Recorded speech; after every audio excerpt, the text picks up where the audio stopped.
প্রিয় ছাত্রছাত্রী, তোমাদের সকলকে আমার এএসডিপি স্টাডি রুমে স্বাগত। তোমরা যারা বিভিন্ন কম্পিটিটিভ এক্সামে অংশ নিচ্ছ, বিশেষ করে WBCS, PSC, SSC, UPSC, net, set, JRF, panchayat, municipality, bank, rail প্রভৃতি কম্পিটিটিভ এক্সামগুলিতে এ ধরনের প্রশ্ন সিলেক্ট হয়ে থাকে।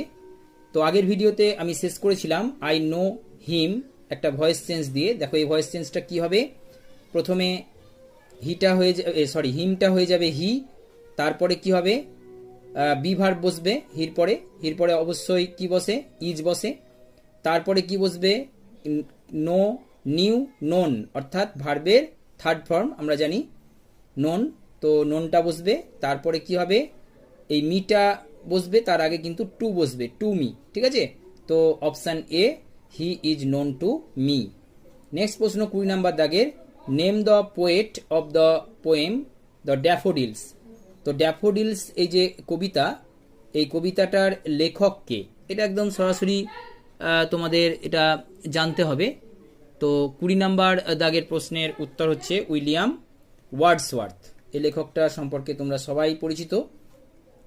উইলিয়াম ওয়ার্ডসওয়ার্থের লেখা হচ্ছে দ্য ড্যাফোডিলস। নেক্সট প্রশ্ন, হি সেড দিয়ে একটা কি দিয়েছে, কমা, তারপরে দেখো ইনভার্টেডের মধ্যে, সিঙ্গেল ইনভার্টেডের মধ্যে রয়েছে আই মেট হিম ইয়েস্টারডে। এটা কি করতে বলছে, চেঞ্জ দ্য ন্যারেশন। তো আমরা জানি ডাইরেক্ট এবং ইনডাইরেক্ট, এটা কিন্তু ডাইরেক্টে রয়েছে, তোমাকে ইনডাইরেক্ট স্পিচে এটাকে নিয়ে আসতে হবে, তাই না। তো হি সেড রয়েছে।